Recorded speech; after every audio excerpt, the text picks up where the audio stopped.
الحمد لله رب العالمين والصلاة والسلام على أشرف الأنبياء والمرسلين أما بعد فأعوذ بالله من الشيطان الرجيم من همزه ونفخه ونفثه بسم الله الرحمن الرحيم رب اشرح لي صدري ويسر لي أمري واحلل عقدة من لساني يفقهوا قولي اللهم انفعنا بما علمتنا وعلمنا ما ينفعنا وزدنا علما وبشر عبادي الذين يستمعون القول فيتبعون أحسنه أولئك الذين هداهم الله وأولئك هم أولو الألباب أعوذ بالله من الشيطان الرجيم بسم الله الرحمن الرحيم حميم تنزيل الكتاب من الله العزيز تنزيل من الرحمن الرحيم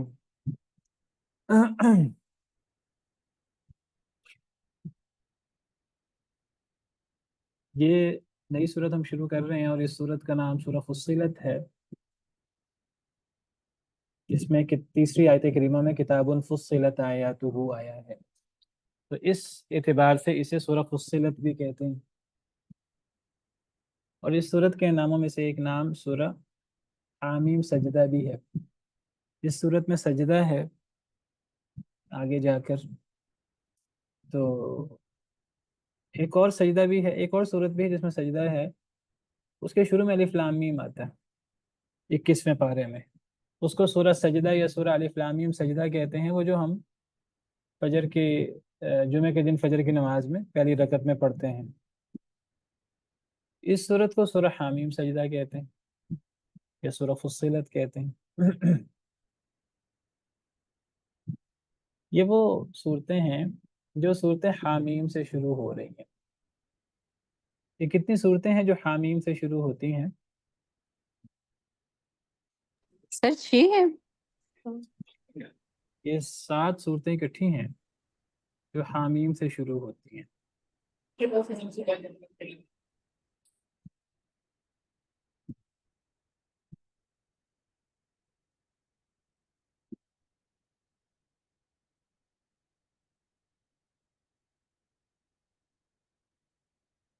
سورہ زمر ہم نے پڑھی. سورہ زمر کے شروع میں تنزیل الکتاب تو ہے. عام طور پہ تنزیل الکتاب ان صورتوں میں آتا ہے کہ جن صورتوں میں پیچھے حروف مقطعات ہوتے ہیں. سورہ زمر 23ویں پارے کی آخری صورت ہے.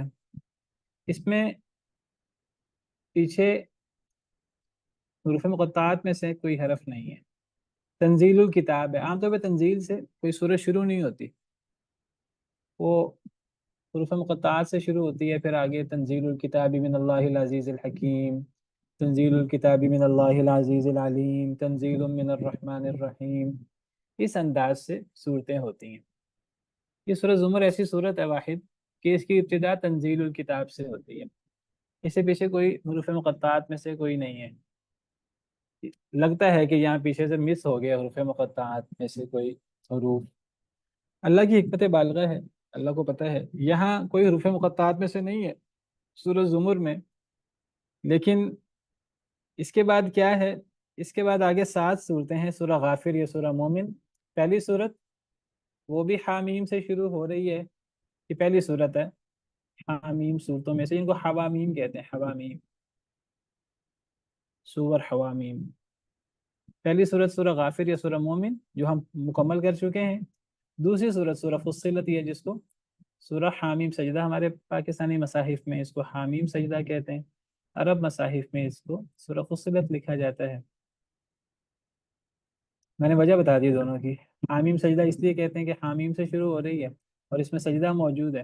سورہ فصلت اس لیے کہتے ہیں کہ اس میں تیسری آیت کریمہ میں فصلت موجود ہے. یہ ایک ایسی کتاب ہے جس میں تفصیل ہے ہر چیز کی. قرآن کی صفت بیان ہوئی ہے عظیم، کہ قرآن کریم کی آیات بڑی کھول کھول کر بیان کر دی گئی ہیں، ہر چیز کی تفصیل بیان کر دی گئی. یہ دوسری صورت ہے حامیم، سورۃ حوامیم میں سے. تیسری صورت سورہ شورا ہے، وہ حامیم عین سین قاف. اس میں ایک نہیں دو حروف مقطعات، ایک حامیم بھی اور ایک عین سین قاف بھی. یہ تیسری صورت ہوئی، یہ بھی حامیم سے شروع ہوئی، سورہ شورا. چوتھی صورت سورہ زخرف، یہ بھی حامیم سے شروع ہوتی ہے. یہ چوتھی صورت ہو گئی. مسلسل یہ چوتھی صورت ہے جو حامیم سے شروع ہو رہی ہے. سورہ زخرف سے آگے سورہ دخان، یہ کون سے نمبر کی صورت ہوئی جو حامیم سے شروع ہو رہی ہے؟ 5واں نمبر۔ 5ویں نمبر کی صورت ہوئی، یہ بھی حامیم سے شروع ہو رہی ہے۔ اس سے اگلی صورت کون سی ہے؟ سورہ جاسیہ، یہ بھی حامیم سے شروع ہو رہی ہے۔ 25ویں پارے کی ساری صورتیں وہ حامیم سے شروع ہو رہی ہیں۔ 25ویں پارے کی سورہ شورا بھی، سورہ زخرف بھی، سورہ دخان بھی، سورہ جاسیہ بھی، یہ چھٹی صورت ہے جو حامیم سے شروع ہو رہی ہے۔ اور پھر اس سے آگے سورہ احقاف ہے، وہ بھی حامیم سے شروع ہوتی ہے۔ تو یہ 7 اکٹھی صورتیں جو ہیں وہ آپ سمجھیے حامیم سے شروع ہوتی ہیں، تو ان کو حوامیم مجموعہ ہے صورتوں کا۔ تو یہ 7 صورتیں ہیں جو حامیم سے شروع ہوتی ہیں، بڑی عظیم صورتیں ہیں۔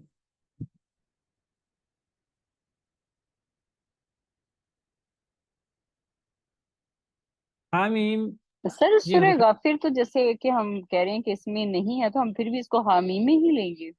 سورہ غافر میں ہے کیا نہیں ہے؟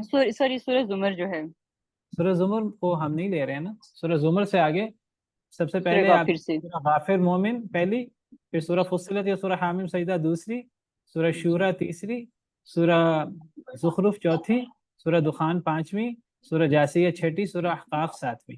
جی اگر آپ سر، سورہ زمر کو شمار کریں تو 8 ہو جائیں گی۔ سورہ جی زمر جی میں تو بالکل، حامیم نہیں ہے نا۔ میں ویسے جی کہہ رہا تھا کہ وہاں حروف مقطعات نہیں ہیں، وہ تنزیل الکتاب ہے، حروف مقطعات نہیں ہیں۔ وہ لگتا ہے جیسے حروف یہاں ہونے چاہیے تھے، نہیں ہے، وہاں نہیں ہے، تو اللہ تعالیٰ نے پھر وہ اکٹھی 7 صورتیں جو ہیں نا وہ حوامیم میں ہیں۔ اس سے اگلی صورت اگر آپ کریں گے تو سورہ محمد ہے، اس میں بھی پھر حروف مقطعات نہیں ہیں۔ وَالَّذِينَ كَفَرُوا وَصَدُّوا عَن سَبِيلِ اللَّهِ أَضَلَّ أَعْمَالَهُمْ، یہاں سے وہ شروع ہوتی ہے، تو اس میں پھر حروف مقطعات نہیں ہے۔ تو یہ 7 اکٹھی حوامیم، تو 7 صورتیں جو حامیم سے شروع ہوتی ہیں، اور ان کے شروع میں حامیم آتا ہے، اور ان کے علاوہ کسی اور صورت کے شروع میں حامیم نہیں آتا۔ تو حامیم بھی حروف مقطعات میں سے ہے۔ حروف مقطعات کون سے حروف ہیں؟ حروف مقطعات کیوں کہتے ہیں؟ کیا مراد ہے حروف مقطعات سے؟ سر جن کا معنی اللہ کے علاوہ کوئی نہیں جانتا، لیکن ان کی مراد جو ہے وہ یہ ہوتی ہے کہ اللہ تعالیٰ جو ہے وہ اپنا یعنی معجزہ ظاہر کرنے کے لیے، کہ قرآن جو ہے وہ ایک معجزہ ہے، تو اس کے اعجاز کو ظاہر کرنے کے لیے اللہ تعالیٰ نے حروف مقطعات کا، مطلب یہ بھی انہی الفاظ کا مجموعہ ہے جو تم یعنی عربی زبان ہے نا، لیکن اس کے معنی کوئی نہیں جانتا، لیکن بالکل ٹھیک، بالکل ٹھیک، شاباش۔ اس کو حروف مقطعات کیوں کہتے ہیں؟ مقطعات کا کیا مطلب ہے لفظی معنی؟ کٹے ہوئے سر۔ کیا مطلب کٹے ہوئے؟ بالکل ٹھیک ہے، کٹے ہوئے۔ ان کو کیوں کٹے ہوئے کہتے ہیں؟ یہ کہاں سے کٹے ہوئے حروف ہیں؟ سر اس کو ہم الگ الگ اللہ پڑھتے ہیں جانتا اس لیے۔ ہاں، اس لیے کہ ان کو کاٹ کاٹ کر پڑھتے ہیں، الگ الگ پڑھتے ہیں، یعنی مکمل پڑھتے ہیں۔ یہ اس معنی میں ان کو الگ الگ کر کے پڑھا جاتا ہے، یعنی ان کو ملا کر نہیں پڑھا جاتا۔ اگر ان کو ملا کر پڑھا جاتا تو ہم اس انداز سے پڑھتے ہیں اس کو جس طرح زبر زیر پیش کے ساتھ ہم پڑھتے ہیں، ان کو اس انداز سے نہیں پڑھا جاتا۔ ان کو مکمل حرف کے طور پہ پورا حرف کاٹ کر حروف تہجی کی طرح ان کو الگ الگ پورا حرف پڑھا جاتا ہے۔ تو اس لیے اس کو حروف مقطعات کہتے ہیں، اور یہ قرآن کے اعجاز کے لیے ہیں، اور یہ چیلنج ہے گویا کہ اللہ کی طرف سے کہ تم اپنے آپ کو جی سر یہ ایسے ہے نا کہ جیسے یہ حام میم کہ جیسے ان کو اللہ تعالیٰ نے کسی مقصد کے لیے ان کا جو ہے وہ لفظ رکھا ہے، اور یہ اللہ کی زبان میں کسی ایبریویشن کا پیش خیمہ صحیح ہے، یہاں میں کچھ بتاتے ایسا ہی ہے، ہیں۔ لیکن ہمیں چیلنج ہے کہ اس کا معنی آپ بتائیں، کوئی نہیں بتا سکتا، قیامت تک نہیں بتا سکتا اس کا حقیقی معنی، تو وہ اللہ ہی بتائیں تو بتائیں۔ تو اس کا کوئی بھی اس کا معنی بیان کر دے، تکے لگاتے ہیں لوگ، تو کوئی اس کا حتمی معنی بیان نہیں کر سکتا۔ تو اس کا یعنی ہم اس لیے یہی کہتے ہیں اللہ اعلم بمرادہ، ان کا حقیقی معنی کیا ہے وہ اللہ ہی جانتے ہیں۔ یہ نہیں ہے ان کا کوئی معنی نہیں ہے، ان کے بڑے عظیم معنی ہیں، اللہ کے علم میں ہیں۔ اللہ نے ہمیں چیلنج کیا ہے گویا کہ، اور کیا دلیل ہے کہ یہ قرآن کے قرآن کے اعجاز کے لیے، ان کے بعد قرآن کے نزول کا ذکر ہوتا ہے، قرآن کی عظمت اور قرآن کے جلال کا ذکر ہوتا ہے۔ حروف مقطعات کے بعد آپ دیکھیے یہی انداز ہوتا ہے، تو یہ قرآن کے اعجاز کے لیے ہے۔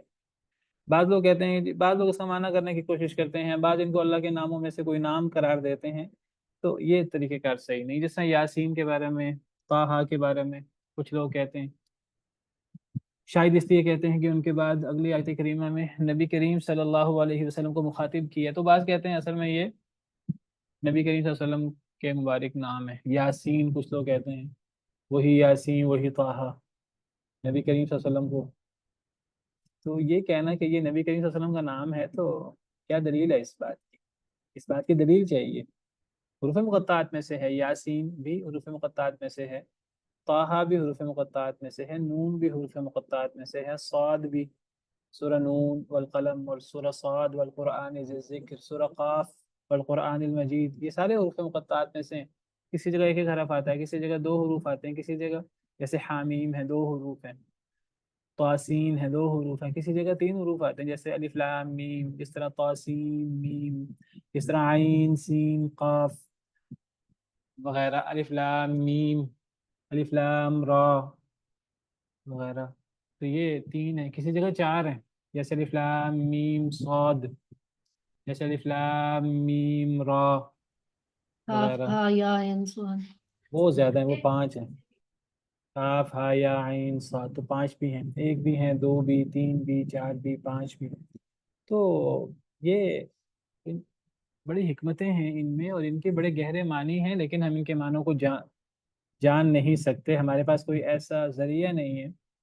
ایک ہی ذریعہ نبی کریم صلی اللہ علیہ وسلم، تو نبی صلی اللہ علیہ وسلم سے یہ معنی ہمیں نہیں بتائے گئے، تو گویا کہ ہم یہ معنی بالضبط بیان نہیں کر سکتے۔ تو یہ قرآن کریم کے اعجاز کے لیے ہیں، یہ چیلنج ہے کہ ان کا معنی کر کے دکھاؤ، کوئی نہیں کر کے دکھا سکتا، کوئی اس چیلنج کو پورا نہیں کر سکتا، تو اس سے قرآن کا معجزہ ہونا ثابت ہوتا ہے۔ تو اگر یاسین اور طٰہٰ کو اس معنی میں ہم نے حروف مقطعات کہنا ہے، بعض لوگ کہتے ہیں شاید اس وجہ سے کہتے ہیں کہ ان کے بعد جو ہے نا وہ نبی کریم صلی اللہ علیہ وسلم کو مخاطب کیا گیا ہے۔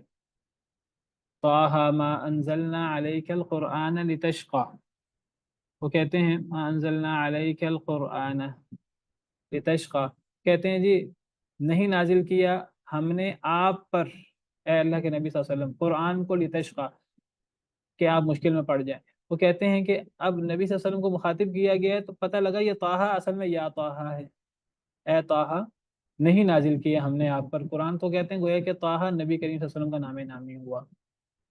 یہ تو صحیح نہیں ہے، یعنی نبی کریم صلی اللہ علیہ وسلم کو مخاطب کیے بغیر بھی قرآن کریم میں کتنی جگہ اللہ تعالیٰ نے، اب مثلا دیکھیے کہ اس سے اوپر ہی آیت لے لیجئے، ان الذین آمنوا وعملوا الصالحات سیجعل لهم الرحمن ودا، اللہ تعالیٰ ایمان والوں کا ذکر کرتے ہیں، جو لوگ ایمان لائے اور نیک عمل کیے، اللہ تعالیٰ ان کو اللہ تعالیٰ ان سے محبت کرتے ہیں، محبت کریں گے اللہ تعالیٰ ان سے، قیامت کے دن اللہ انعام دیں گے۔ فإنما یسرناہ بلسانک، اچانک اب اللہ تعالیٰ نبی صلی اللہ علیہ وسلم کو تذکرہ فرما رہے ہیں اور نبی صلی اللہ علیہ وسلم کو مخاطب فرما رہے ہیں، اب پیچھے نبی صلی اللہ علیہ وسلم کو مخاطب تو نہیں کیا گیا کہ یا محمد یا ایھا النبی فإنما یسرناہ بلسانک، آپ کو مخاطب تو نہیں کیا گیا، تو نبی کریم صلی اللہ علیہ وسلم کو مخاطب کیے بغیر بھی تو آپ کو مخاطب کیا جا سکتا ہے، جیسے اوپر ہی ذکر ہے، اور بہت سے قرآن کی ایسی آیات ہیں۔ تو ما انزلنا علیک القرآن میں نبی صلی اللہ علیہ وسلم کو مخاطب کیا گیا، تو کیا ضروری ہے یہ کہ پیچھے وہ طٰہٰ یا طٰہٰ کے معنی میں ہو اور یہ نبی کریم صلی اللہ علیہ وسلم کا نام نامی ہو؟ اس کی دلیل چاہیے۔ یہ کہنا کہ جی بعد میں آپ کو مخاطب کیا گیا ہے، اس سے پتہ لگتا ہے کہ یہ آپ کا نام ہے، یہ تو صحیح نہیں ہے۔ یاسین کے بارے میں کوئی بندہ کہے یاسین والقرآن الکریم، بالقرآن الکریم انک لمن المرسلین، والقرآن الحکیم ہے شاید،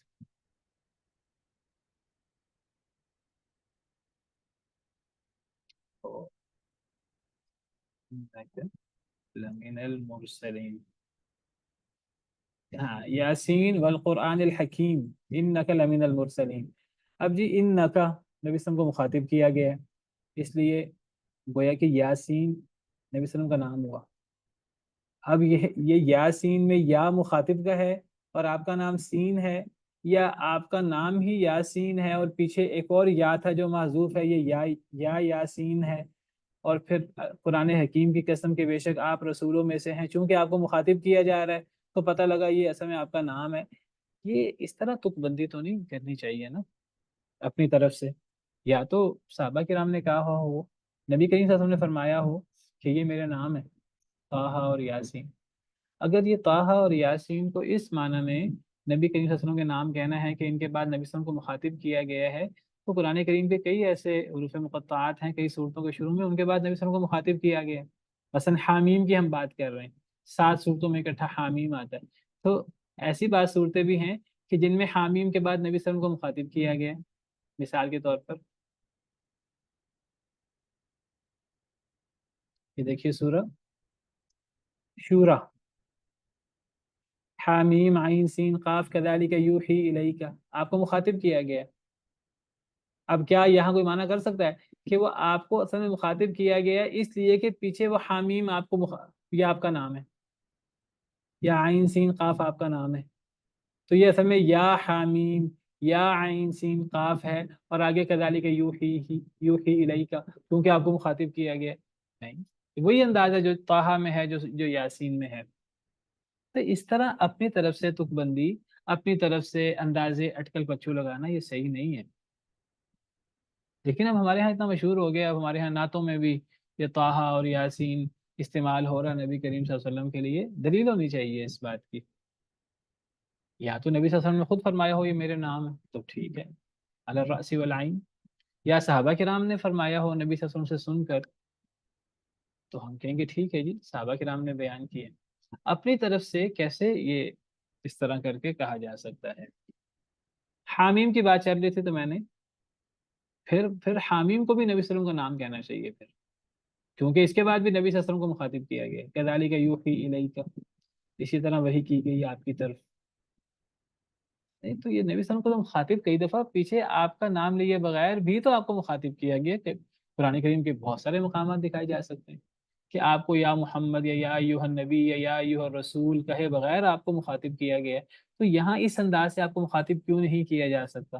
ضروری ہے کہ ہم کہیں کہ طٰہٰ آپ کا نام ہے، آپ کو نام لے کر پھر آپ کو آگے مخاطب کیا گیا ہے، یاسین آپ کا نام ہے اس لیے پھر آگے آپ کو مخاطب کیا گیا، پھر حامیم بھی آپ کا نام ہونا چاہیے، اور پھر آپ کو آگے مخاطب، پھر عین سین قاف بھی آپ کا نام ہونا چاہیے۔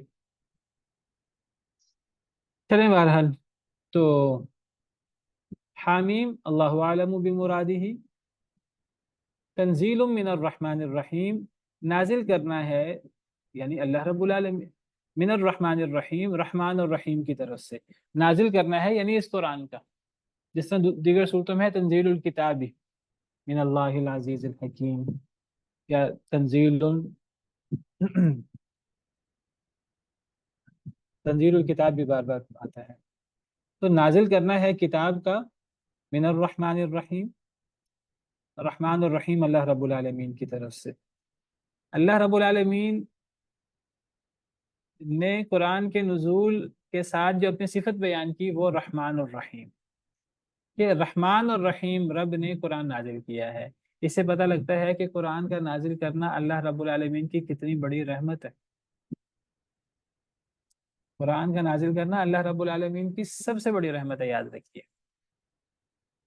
یعنی لوگوں کے لیے اللہ تعالیٰ بتائیں کہ لوگوں نے کیسے زندگی گزارنی ہے، لوگوں کو کیا کرنا ہے کہ لوگ دنیا اور آخرت میں کامیاب ہوں، جب اللہ رب العالمین خود یہ بات بتا دیں تو یہ اللہ رب العالمین کا اپنے بندوں پر کتنا بڑا احسان ہے۔ بندے تو نہیں جان سکتے کہ ہم کیا کریں، اللہ بتائیں گے لوگ کیا کریں، تو یہ اللہ نے بتایا ہے قرآن میں، تو قرآن سے بڑا اللہ کا انعام کیا ہو سکتا ہے؟ اللہ کی سب سے بڑی رحمت ہے۔ باقی اذان کے بعد ہماری اذان ہو رہی ہے، تو اذان کے بعد انشاءاللہ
تو فرمایا کہ تنزیل من الرحمن الرحیم، یہ قرآن کا نازل کرنا ہے اللہ رحمان الرحیم کی طرف سے. تو قرآن کا نزول اللہ رب العالمین کی سب سے بڑی رحمت ہوا. اسی معنی میں نبی کریم صلی اللہ علیہ وسلم کو نبی کے طور پر مبعوث کرنا یہ اللہ رب العالمین کی سب سے بڑی رحمت ہے. وما ارسلناک الا رحمت للعالمین. کیوں؟ کیونکہ نبی صلی اللہ علیہ وسلم اللہ کے نمائندہ ہوتے ہیں، اور اللہ کی طرف سے قرآن اور جو وحی خفی ہے سنت وہ امت کے لیے پیش کرتے ہیں. تو نبی بھی سب سے بڑی رحمت ہوئے. اصل رحمت کیا ہے؟ اصل رحمت تو ہمارا دین ہے، قرآن ہے، حدیث ہے، اللہ کے احکامات ہیں جو اللہ ہمارے لیے نازل کرتے ہیں، جن کو ہم کئی دفعہ بوجھ سمجھتے ہیں. حالانکہ سب سے بڑی رحمت اللہ رب العالمین کا قرآن ہے.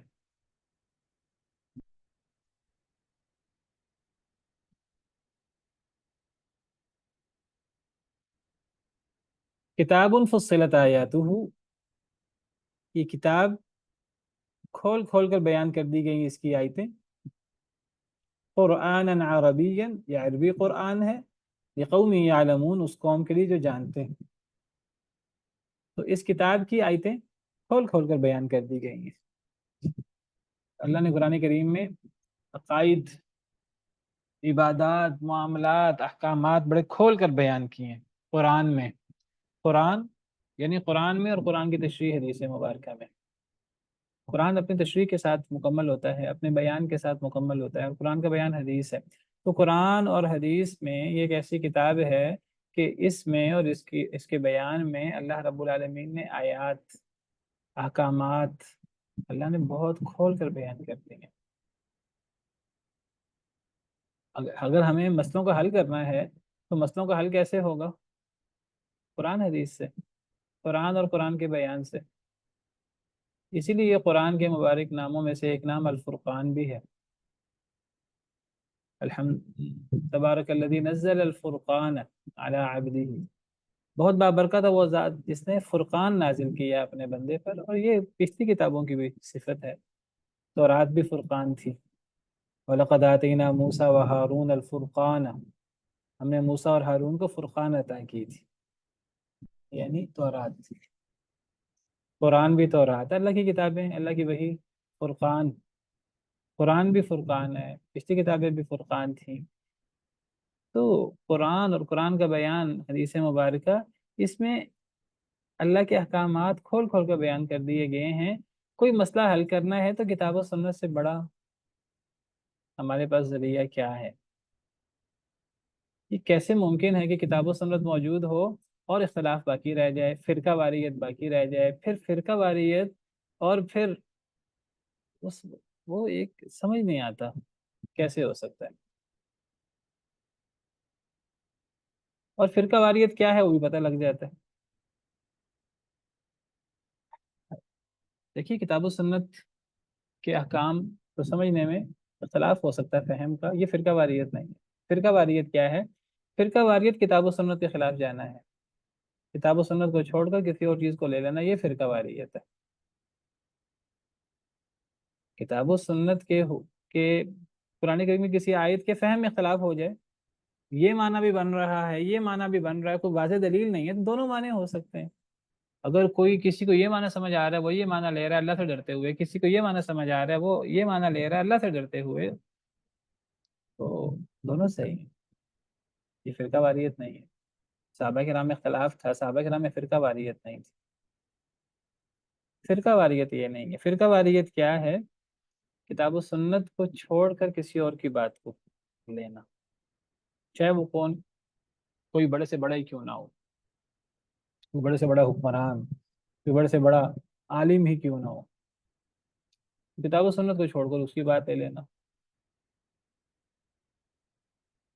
اسی لیے اللہ تعالیٰ فرماتے ہیں کہ اتحاد کیسے ہو سکتا ہے؟ اعتصام بالکتاب سے، اعتصام بالکتاب والسنہ، واعتصموا بحبل اللہ جمیعا ولا تفرقوا، اے لوگو اللہ کی رسی کو مضبوطی سے تھام لو اور تفرقہ بازی نہ کرو۔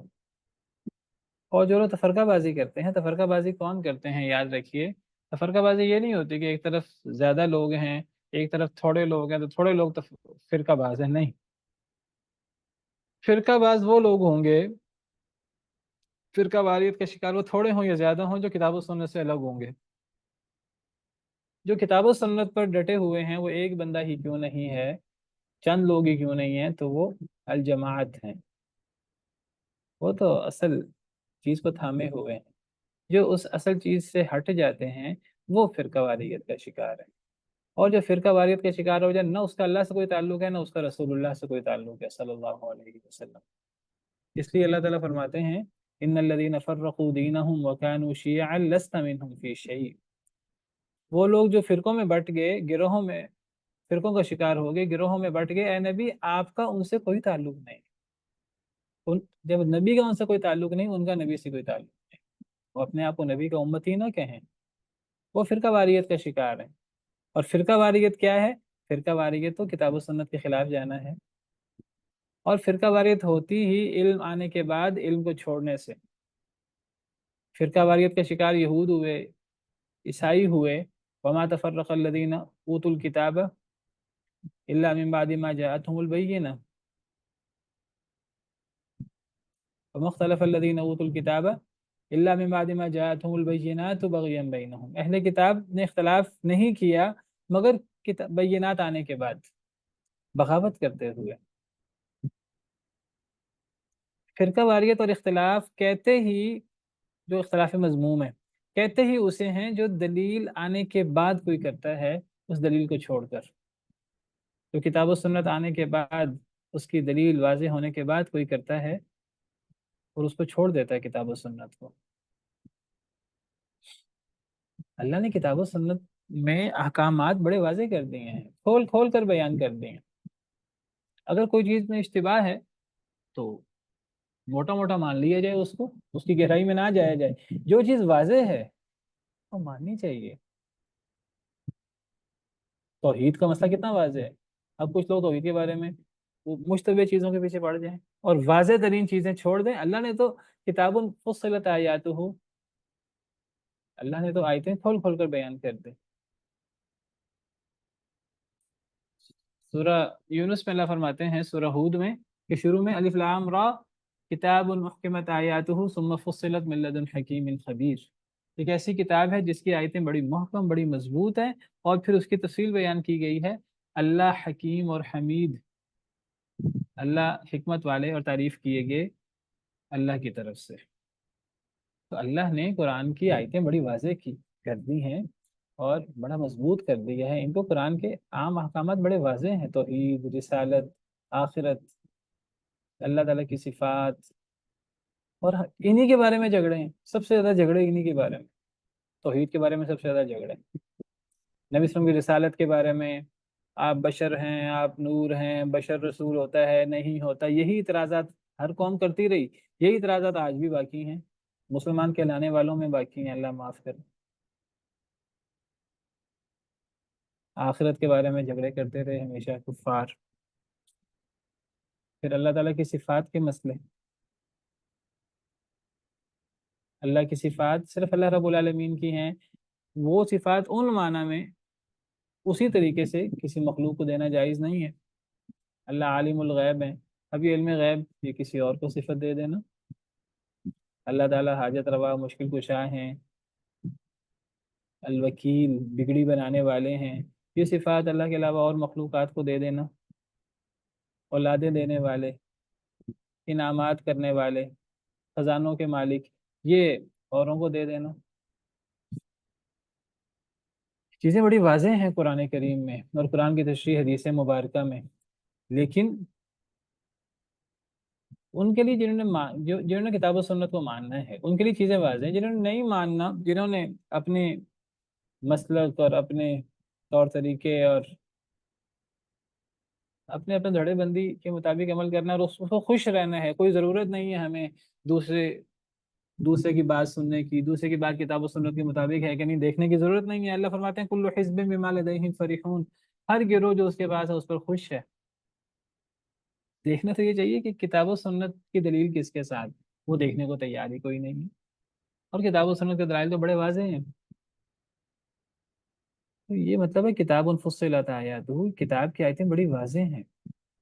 قرآن فرق کرتا ہے حق اور باطل میں، قرآن سے مسئلے حل کریں، قرآن کی تشریح حدیث مبارکہ سے۔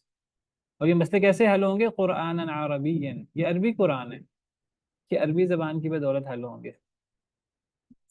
اکثر شبہات پیدا ہوتے ہیں، یاد رکھیے میری بات، وہ قرآن کے منمانے ترجمے کرنے سے، منمانی تفسیر اور تعویل کرنے سے، ورنہ قرآن کی اصل عربی زبان کے مطابق قرآن کو سمجھا جائے تو انسان قرآن کے بالکل قریب ہو جاتا ہے اور یہ شبہات کا شکار نہیں ہوتا۔ جب تک انسان عربی زبان کے ساتھ جڑا رہتا ہے اور زیادہ تعویلوں میں نہیں پڑتا تو